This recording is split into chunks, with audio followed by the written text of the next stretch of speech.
Sort of like to everyone who is today and have 220 off special coupon that is on the page right now. You're welcome to get a free account with us here. Try us out.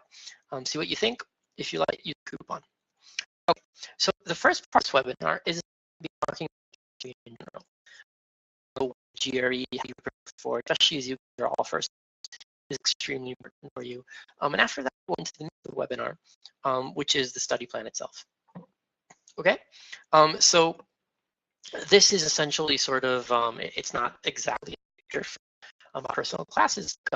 The tutors, self-included behind examPAL, we've been in the business for years and years. Obviously, we start out in regular order classrooms. We sort of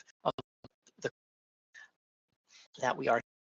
And what we is that standard test prep companies and platforms just aren't doing the job particularly well, and this is for three main reasons. The first reason is that it is extremely frustrating to study for these sorts of exams, especially in the quantitative section, also in the verbal, but in the GRE, verbal is very terrible ways to do each question. But in the quant especially, there are many different ways to do each question, and every one of students has a different personal approach, and I'm sure you've seen this in your own college courses. There are some things that your friends get, there are some things that you get, and it isn't always in the same line. And standing up at teaching a class trying to teach the same way sucks, because some people are going to get it, some people are not going to get it, and I feel it's a waste of my time. The students don't get it. It's just not a great way to do things. And second of all, the biggest difference between these types of exams and the types of exams that you've seen in college is that your main enemy in these exams is time. So especially, again, in quant, the quant and GRE is usually not terribly difficult unless you're really not a person, in which case it's hard, but it's still not extreme. The verbal section of the GRE usually gives people far larger problems, especially if you're not native. And in both cases, the main enemy of the exam is time. So if you had 10 minutes per question to solve every single one of the questions on the GRE, you would have done it, no sweat, you would have gotten perfect scores, all of you, but unfortunately you don't. And so really the preparation that you need to go through studying the GRE, and whether you do it with us or whether you do it with some other platform, is you need to focus on how do you answer the questions quickly enough? How do you finish in time? So this is a big part of your study plan, what your study plan should focus on. Okay, and again, coming from us teaching in a brick and mortar classroom, then we realize that the current courses were just time consuming. They're just inefficiently built because they don't target exactly what they need to target. And so what we built up, and this is also reflects the way that we believe that you should study for the is after the platform. So essentially, and we're going to see a few examples. Again, this intro sort of is about what is the GRE in general, and how we think you should study for the GRE. So just a short intro. So at any rate, what we've done is we've done a whole bunch of statistics over all of our students, and via Cloud Wisdom, we have like I think 160 countries now, students, and tens of thousands. At any rate, we study all of the different possible methods to solve any given question. As you take our course, we study how you think, so this feedback, and based on this feedback, we adapt the course to you. This is really where it gets to the personalized training, something that you should do time. And whether you from a book or from a course or wherever it is, for every single answer, single question that you look at, read all of the answers and see which of the answers resonates best with you. Okay, this is something that my for the GRE by the title of cognitive flexibility.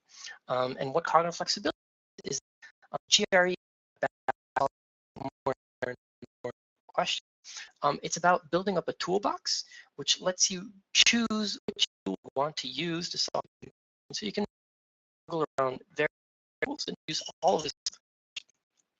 So again, this is not of how you prepare for the GRE. Specifically, we try to keep things engaging because we know that studying usually sucks for most people. So it's really important to have interactive lessons. We make sure to get your feedback during the course. This keeps you involved. It's short and it's witty. And I don't think I'm actually going to solve. Usually I have the audience sort of solve the question in front of you. Today, I think I'm just going to go through it. But on the board is an example question. So this is sort of a somewhere around a medium, maybe a medium plus difficulty question. And really, this question is here to really drive home the concept of cognitive flexibility and the idea that there are many, many different ways to solve the same question. So specifically, the textbook approach, maybe we call it the school approach or the college approach, is to sort of manipulate the equations until you get the correct answer. And in this case, excuse me, one way to do it is to subtract x, add y to the numerator, and that's what sort of the answer on the screen shows you right now. And then you see that the expression is between 2 and 3. This is a equation-oriented algebraic way of solving this question. This is something we call the precise approach. The second approach, which most students learn very early on in their studies and which is much easier for pretty much everyone to do, is to just substitute in random numbers. So for example, since x and y have to be positive, let's just pick a really easy number. So let x equal y equal 1 equation, get the 2.5. And since D is the only answer that fits, then D has to be the right answer. Okay, and this is a type of solution approach where we got to the right answer. We have no idea why it's correct. We didn't formally solve anything. We didn't do any sort of algebraic manipulation thingies. We know that is the right answer. This type is essentially a type of tool that says, hey, listen, you don't actually need to solve all of the questions that you're looking at in GRE. What you do is figure out which one is the right. Okay, so process of elimination, the way to do it, substitute. There's a whole number of tools that sort of go into this general topic. And the third sort of method to solve, for example, the specific question is a more logical approach. So it isn't on just manipulating equations. It's not based on guessing a number. It's based on taking the max function. And this saying expression only y's. So if it was 3x 2y over y, then it would equal, if you have the x, 3x which equals 3. And so therefore the answer has to be between the two extremes of the range, which is between 3. And sort of the goal of this specific here is just a single question, and that and experiment I have any more spin in chat today, but today it's a relatively small group. Do it. You see in chat that different people figure out different answers, and this is again going back to the topic of cognitive flexibility and of personalization. This is something that you should do in your GRE study plan. We're getting it into the actual study plan later on, but again, put like a little box around it and say, when I'm studying the material, which of the methods that I learn work best for me? Okay, do I enjoy, I don't know, in, for example, sentence equivalence? Do I enjoy just going straight to the answers, looking for pairs of words that make sense and going back to the sentence? I'm assuming you know what sentence equivalence looks like. Do I prefer to first read the sentence, try to infer a likely word that will fit the sentence, and then look to the answers? These are complementary approaches. There are completely different approaches to go about trying to answer the question, and both of them are important to learn, and both of them are something that you should focus on in your studies. Okay, so once you do that, once you sort of learn the material and have a basic understanding of the different types of methods out there, what you need to do is you need to sort of really feedback. And quite a bit of the study plan that we'll discuss later on talks about feedback. So on our platform, there are two main types of feedback that we get, and this is how we sort of develop the AI and the personalization. One is to essentially ask you what the main tool you used is if you got the question right. So this helps us focus in on, and also helps you focus in on, which types of tools you like to use. And the second type of feedback, which is very important to make, is what type of mistake. Did you make a fundamental type of mistake, which is to say, did you just not know the material in the question? Possibly, did you make some sort of silly mistake? Did you make some sort of calculation error? Did you forget a vocabulary word? Did you miss a small detail in a reading comprehension question? Sort of these small, tiny, silly mistakes, which are really annoying, but they are small. Or was possibly your mistake of a more strategic nature? So approach in the correct way. Did you get sucked to some sort of calculation you shouldn't have done and so waste a ton of your time? Okay, so this is the last stage of the learning in general. And all of these form what we call algorithm, and also the general idea of how you should approach GRE questions. So I'll just go over 3 stages again. Number 1 is on a platform stage. It's just the basic learning of the material. Okay, what are the to learn? What are the words that you need to learn? What sorts of trap answers should you out for? What are the best methods to approach question, that sort of thing. This is really just learning. The second part of your learning, should be getting acquainted with different of the same question. So this is about application. So this is once you've learned a specific set of rules, how do you apply them to the question? Which of the ways works best for you? And the part of your study should focus on constant feedback, constant improvement. Solving in chunks of 5 to 10 questions, maybe chunks of 20 questions, and then testing. And you go over, you look at the answer. You're not just seeing which questions you got and what you got wrong. You're also looking to debug. Why did I get the questions? Did I get the right questions right?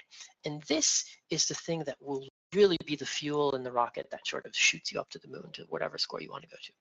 This is just really important, so I just want to ask for a moment if sort of these 3 stages are clear to you, more or less. So, feel free to type in on chat. That'll also let me know that you're alive. I'm not talking to myself here. All right, cool. So these are the 3 most important phases of your GRE studying.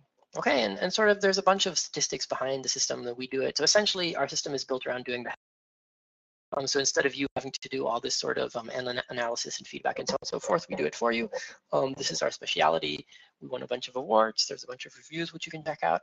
There's also a money guarantee. It's not relevant for you because this is the first time you're taking the exam.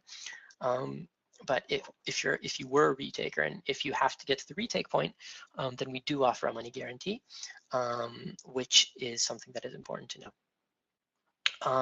So unfortunately, someone's asking if there are any statistics on success stories. So for, I do have the reviews here. If we can go back to the reviews, then you can just go on Trustpilot and you can see what students are saying. To have actual statistics on success reviews, I would need a lot of students to tell me what score they got, and not everyone is cooperative. Usually students, once they finish the course, they get the exam, they say, hey, we're happy, we got a score of so on and so forth, but I don't actually have solid statistics for it. But again, our rating is very, very, very good. You're welcome to go check it out for yourself, and that is the closest thing to a statistic that I can actually give you.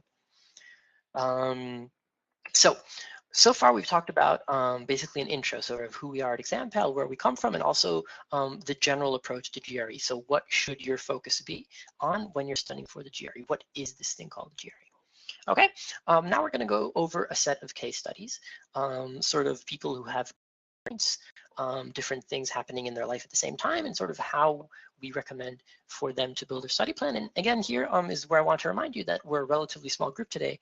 So this is, an option for you to make this a more personalized session.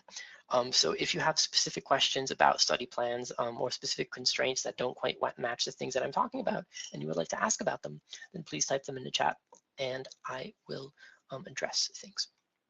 Okay, so our, let's call it our general candidate number 1, John Doe. He is a first-time GRE test taker.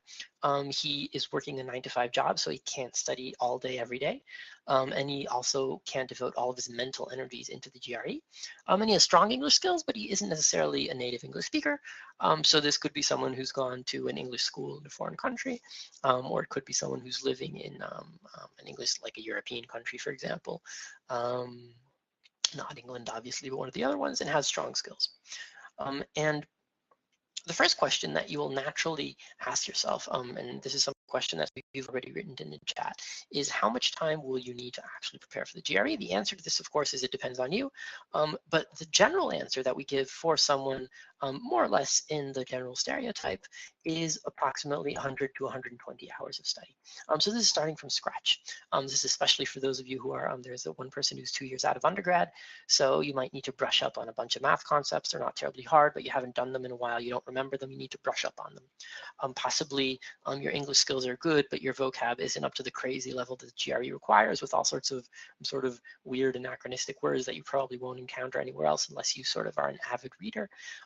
So this is about the the general number of hours that we recommend that you budget for your GRE studies. And keep in mind that if you're not a native English speaker or if you don't have strong English skills, this is probably going to be a bit more. And that is mainly because the verbal on the GRE is very, very, very involved for most people. Now, usually we recommend a medium intensity schedule for this, and this sort of fits the stereotype that we mentioned above. So somewhere between 1.5 months to 2 months of study, 6 to 8 weeks. This comes to approximately 15 hours a week. This is studying a few hours every day, on average an hour or two, and then adding maybe a slightly more intense study over the weekend. I'll address the question in chat in a minute. This we find is the best balance between studying enough so you're in it. Like if you only study an hour a week, it's just not the way to go. On the other hand, people who study 8 hours a day every day generally tend to burn themselves out. This is of course a personal thing. Some people are really good and really enjoy cramming for tests, but this is a test that is not all that easy to cram for. So we usually recommend a medium intensity schedule. Again, spreading it out over about 1.5 months to 2. Okay, so I'm just going to address the questions here before. In chat. So first question is, if you don't have a 9 to 5, would you say the hours are less if you can study full time? It's not that the overall number of hours are less necessarily. So it's still, we would still recommend somewhere between 100 to 120 hours, unless of course you know a lot of the material, in which case you'll need less. But it is going to possibly take you only a month. Or only a few weeks and not the full 1.5 months to 2 months. This is a question of how much time can you devote and how quickly you can absorb the information. These are really the two factors that need to sit in your sort of, you can send us a message on chat and we can talk about the particulars afterwards. And there's another question in chat. I have written the GRE before last year and it was a fiasco. Oh dear, I'm sorry that it was a fiasco. That doesn't sound nice. How can I study this time for a better result? I don't have a 9 to 5. So I'm guessing that you weren't here for the intro, where I talked quite a bit about the general method to study for the GRE. So you can look at the recording later. I won't go over it again now.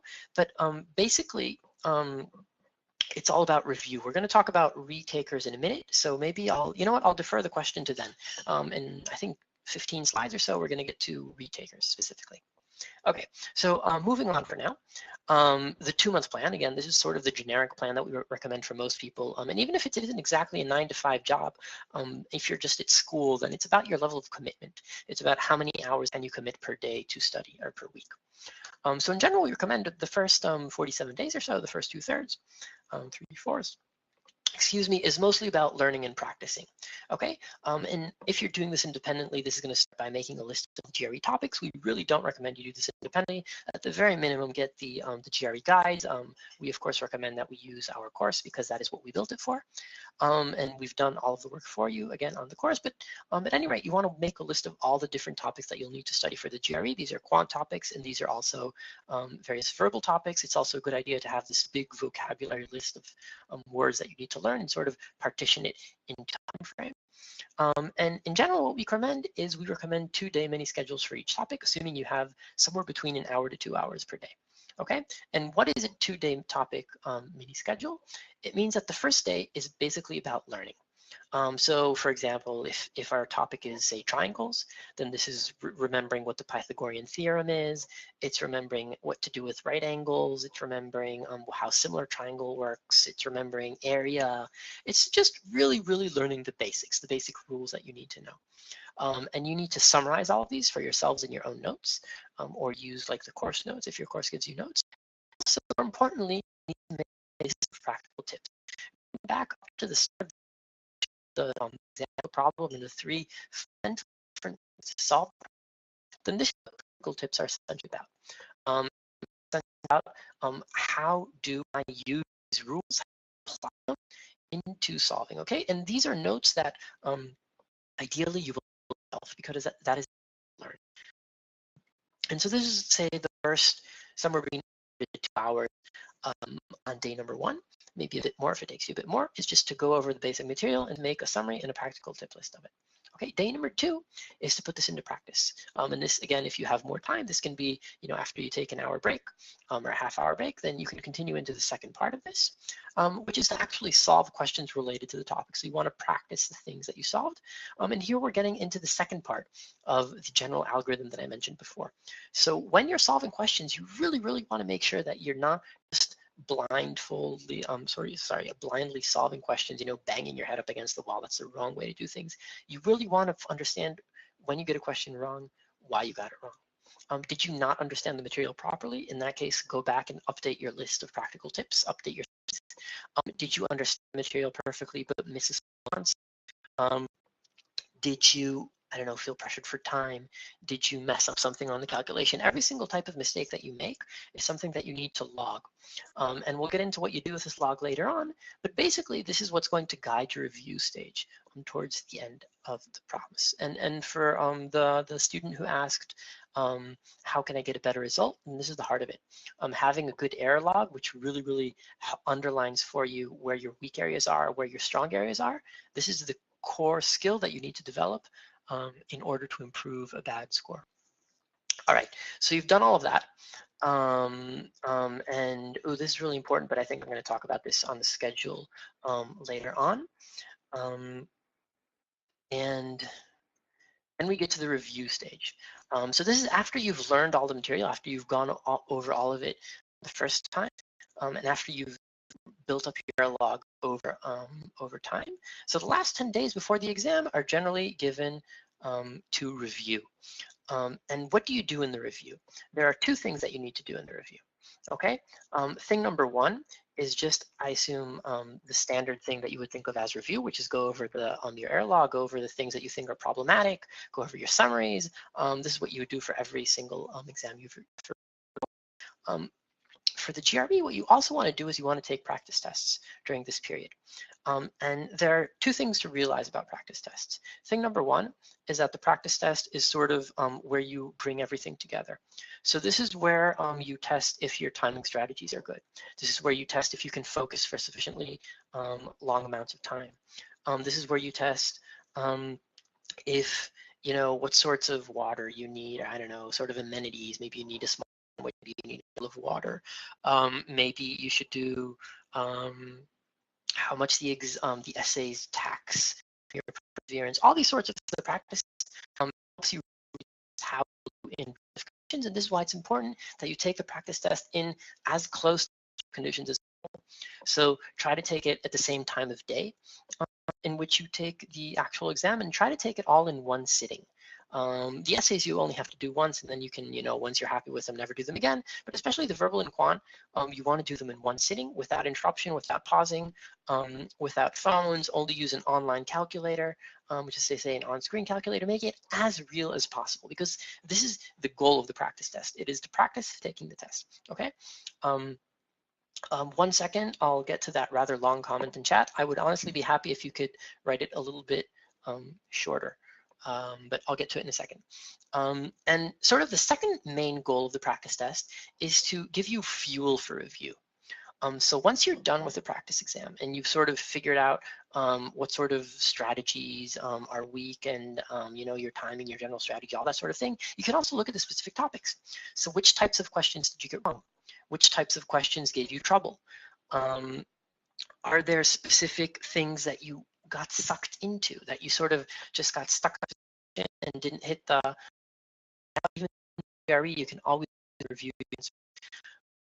And this sort of fuels the review. So what you should do is take a practice test on one day, debug it on, or if you debug it on the day after, and the day after, don't take the test. The day after, spend that time practicing all of the things you learned for the previous test. Again, the most important thing to understand about studying for the GRE is it is not about focus, it is not about mistakes. It is about learning from your mistakes. It is about figuring out what you did wrong and what you could do better. Okay. Notice in these 2 things, what do you use practice tests for? I didn't actually score at all, and this is because the score you have on the practice test, which is the reason why people use my where I want to do. It's actually less important. Much more important is that you use the practice test as a study tool. Okay, cool. So that's what you do in the last phase of your study. And after that, on the last day, chill out. So another thing that people often don't realize about these sorts of tests is that they're very, very psychology heavy. It's I like the analogy I guess I like to use is that you're a star athlete right before a major sporting event. And so the day before the major sporting event, which is the GRE, you don't kill yourself, all right? You can do warm-ups, you can do, small things, but you definitely do not want to completely tire out your mind because you want on that exam day to be as sharp and as focused as possible. So last day, just chill out, study a few hours, don't do any more than that. I'm just going to go over this and then I'm going to go over to the question in chat. So just one more minute, please. And so this is sort of example, okay, for the standard applicant, sort of who we said has a 9-to-5 type job. And notice that there's in here that are worth mentioning. One thing is that there's a day off. We really, really, really strongly recommend, especially if you're going for a 2-month study plan, that you have a day off every week. And I don't mean, sleep all day, but I do mean don't study at all on that specific day. Do whatever you do to relax, whether it's sports, friends, or chores, or God knows what. But don't study on this day. This is really important sort of for energy levels to get back up. You don't want to tire yourself out. The second thing is that we have a reading schedule every day. And again, especially for those of you, some people joined in the middle. You who are here at the start, you said you have never taken the GRE before. I would recommend that you go and check out a few of the verbal example questions. You can either do it on our website. You can do it, I'm pretty sure there are a few example questions on the official ETS website. You should really see how close you are, especially in comprehension, to the level required of you. If when you do that, if you sort of test yourself and you see that you're pretty much on par, then that's cool. You can tone down on the reading a bit and focus that time into other things. If you see that you're not on par, that you just don't understand the words, it's really complicated, you have difficulty getting through the messages, and it makes sense because in the GRE, the hard pass is hard. Excuse me, then you really want to add in constant reading into your daily schedule. And this isn't reading a novel. This is reading not necessarily academic sources, but high quality sources. We have a bunch of suggestions on our website. So these are things with a more historical or literary bent, but they should be written in an academic style. And when you're reading, when you're sort of practicing reading, as it were, it's not just reading for enjoyment, it's active reading. So this is the type of reading where, say, you pick up a news article, and after a high quality, after every claim that the article writer states, then you want to pause and ask yourself, do I agree with this? What would weaken this? What are the assumptions that the author is making their claim on? There are, on our website, someone's asking in chat,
Hello?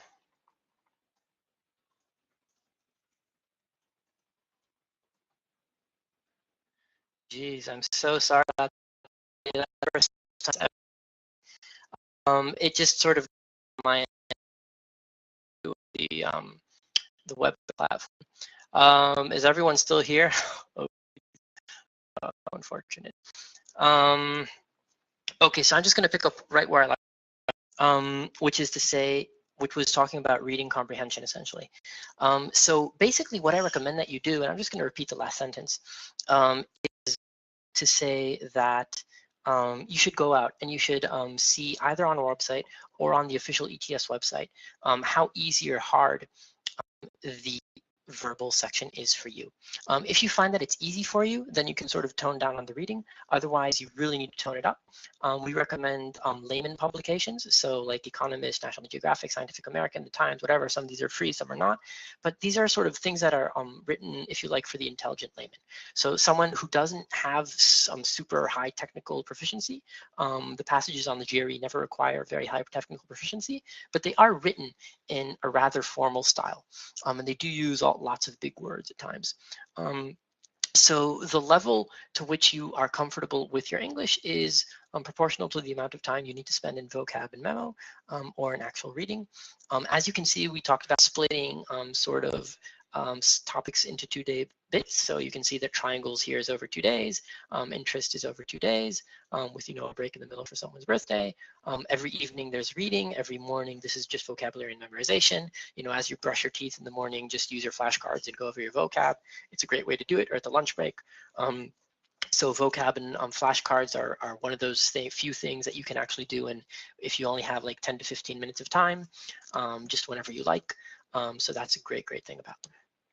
Okay, there was a really long question on chat before that I want to address for a second before moving on. So I'm from Brazil and I've been studying for the GMAT only for the quant side. However, I took the official GMAT testing, was horrible in the verbal section. I don't have much time left, need to have my scores by March. GRE seems to be more achievable to a non-native English speaker than the GMAT. That's probably not true.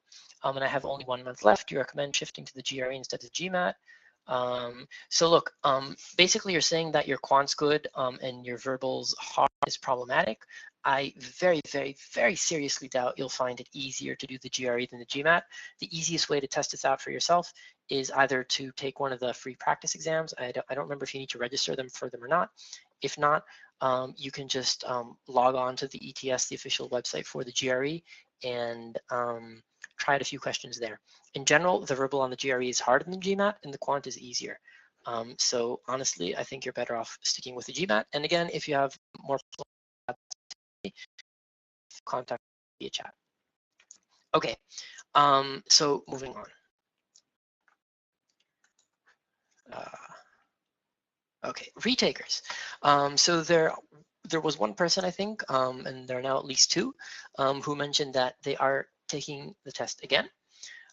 And so what do you do as a retaker? How do you break through that plateau? How do you break through that ceiling? And so one of the mistakes that people make, a very common mistake, is to say, well, I just need, I don't know, a 5-point or 10-point, depending on which exam, improvement in my score.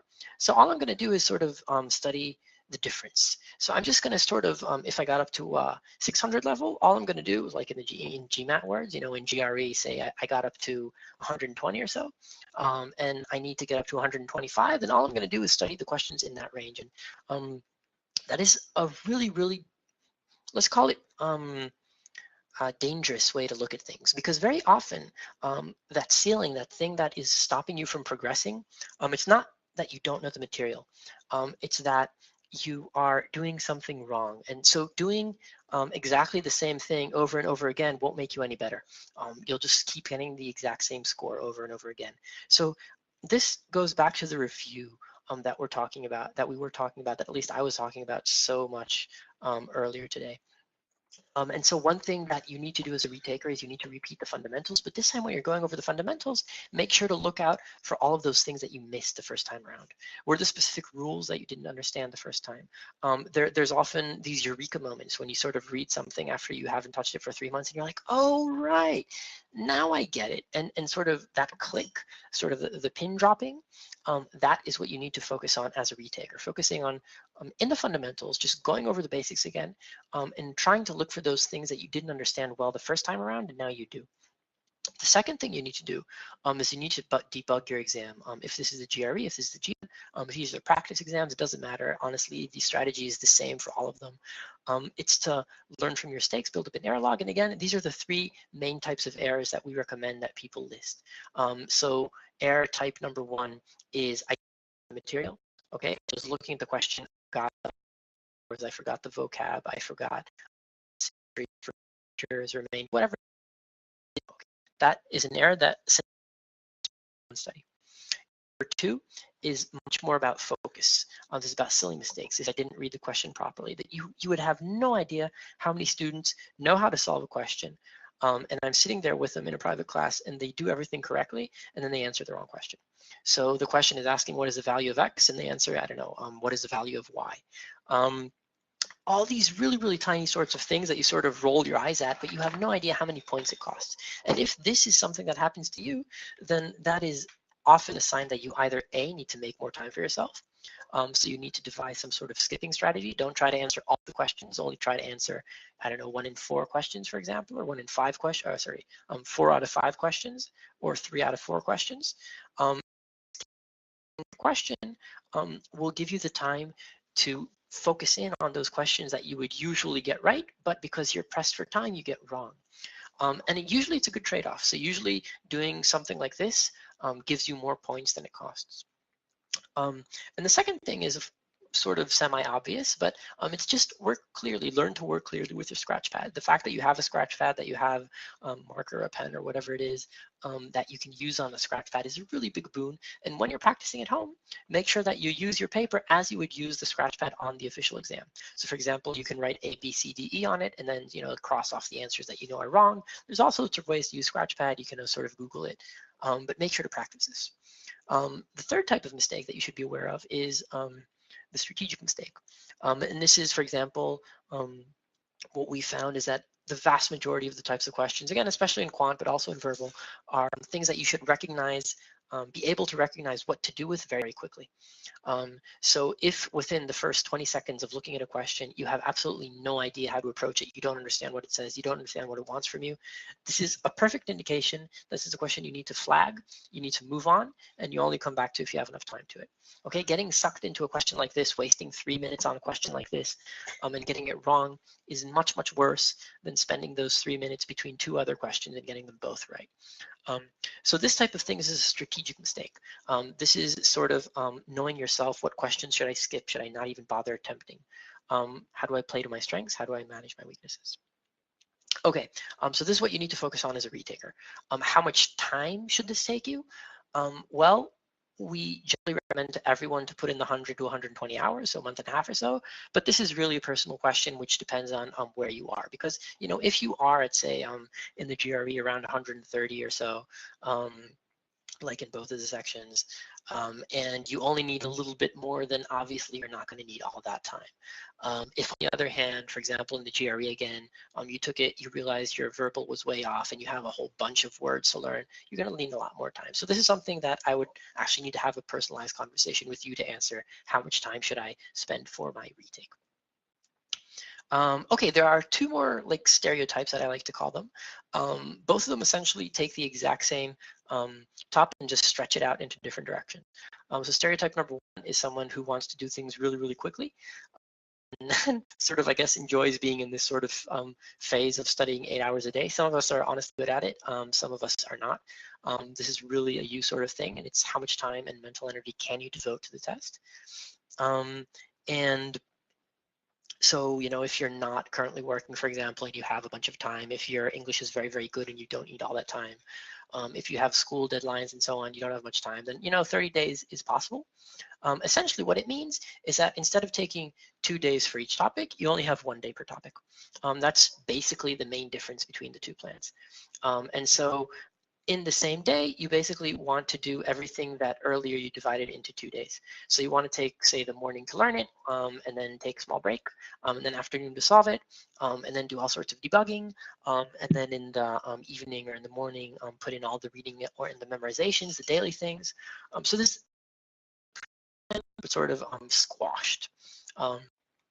And you know, for reviews, it's pretty much the same. So do the practice tests. One day have a practice test, the next day review it. Make sure to keep an error log, so on and so forth. There's no really big difference here.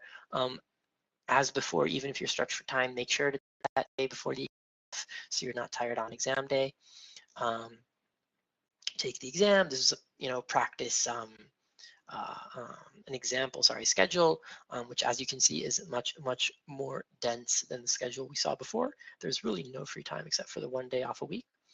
And the other extreme sort of is basically stretching this out. And here is where I have to say that many people like to study for a very long amount of time for exams such as the GRE. And personally, we find that this is a mistake. And this is a mistake because you just forget what you start learning. And it sort of makes sense, right? You study something today, 2 months have gone by, you just don't remember what you studied today anymore. It doesn't work that way. And this is why we don't recommend stretching things out over 90 days. Unfortunately, some of us are super busy or have quite a lot of work to do improving our English skills. And we just can't do the 15 hours a day, okay? And so if we need to fit in 100 to 120 hours, it's gonna take us longer. And in this case, there's really no way around it. You're going to sort of, for example, need to take what started off as 2-day schedules per topic, and we squashed it down to 1 day for 30 days. You're going to need to extend it into 3 days. So that's one way to do it. And what you have to keep in mind if you're doing a 3-month plan is that you're going to need periodic reviews. So every 2 weeks, you're going to want to schedule a day just to review everything that you've done over the past 2 weeks, because again, the danger of having a very, very long study schedule is that you just forget. You forget what you started studying. And I suppose by analogy, you can think to all the exams you took in college, like you never, like it doesn't make sense. Like 3 months is pretty much a whole semester, right? You study for the exams a few weeks before them and not just 3 months before them. So that's pretty much the same. And then this is the same and this is the same. And we're towards the end of the presentation. So I just sort of want to recap the main study idea that we've gone over so far.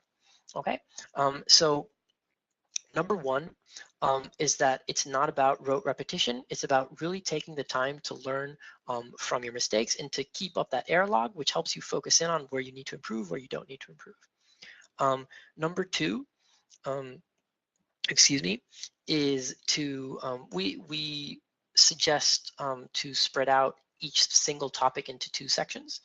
One section would be just learning it and making summaries and making practical tips. And the second session would be practicing.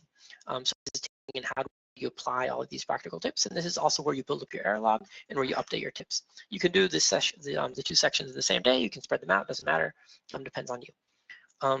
And the next very, very important thing to keep in mind in general is that practice exams should be used not just to gauge what score level you're at, but also how ready you are for the exam, in the sense of how you're general prepared, sort of thing. These are the sort of fundamental building blocks of your study schedule. And again, how you work with time really, really depends on your personal status. And feel free to contact us on chat for specific help. So additional tips. Number one, never look at it again. No, but seriously, put it in a drawer on silent and don't look at it while studying. This is extremely hard to do for every single one of us, whether you're sort of the, let's call them the newer generations born with a phone in their hand, or my generation where we sort of got of life. But you must put your phone away while studying, otherwise you will not be able to focus. So this is number one tip. Number two is to sort of separate between big problems and small problems. So some things, if you realize, for example, that you just do not understand the concept of right angle triangles or Pythagorean theorems, then this is a really, really big part of triangles, for example. So this isn't something you should push to the side and say, I'm going to think about it later. This is something that when you get to it, you should devote some time to thinking about it. If on the other hand, it's something small, it's a small subtopic, it's you were solving a quantitative comparison question and you made a small mistake, then put it into your error log, push it to review, and sort of move forward with you. Sort of balancing the important versus the less important things. This is something I've talked about all webinar long. I don't think I need to repeat it, but it is important enough to put up there. The next tip is kind of obvious, but again, it's worth saying. It's that please try to keep a regular sleep schedule, and exercise is good for you. This is also true for life, but it's especially true when you're trying to do something so cognitively taxing and demanding as the GRE. And the last tip is to be optimistic, but to be realistic. Sort of now I'm sort of talking from the perspective of a teacher who has seen students try to aim for scores that are simply above them. And, you know, though it sort of breaks my heart sometimes to say it, but you need to look yourself in the mirror, and you need to realize what you are capable for. And what during your studies, you know, when you're just learning the material, you don't know where your limits are. Okay, but sometimes I see people who've taken the exam twice, taken the exam 3 times, they're stuck at the same place, they're not changing anything. At this point, it would probably be much better to look for a program with lower expectations and not to try and break that ceiling one more time. This is, you know, sort of my personal opinion. If you like banging your head against the wall, if you really think there is a good chance that you just need to fix that one thing, then go for it. This is the next stage of life. Hopefully, very for grad school, so take responsibility. Okay, I think that's done more or less with everything I had to say for the study schedule today. I'm just going to leave that up there. General offer. You can set up a free account, check out what we do, see if you like it. If you do, register. If you don't, no harm done. It's free. We have more time. So if you have any specific questions, then I can hang out here for the next, say, 5 to 10 minutes, answer any specific questions about your personal study schedule, about if you have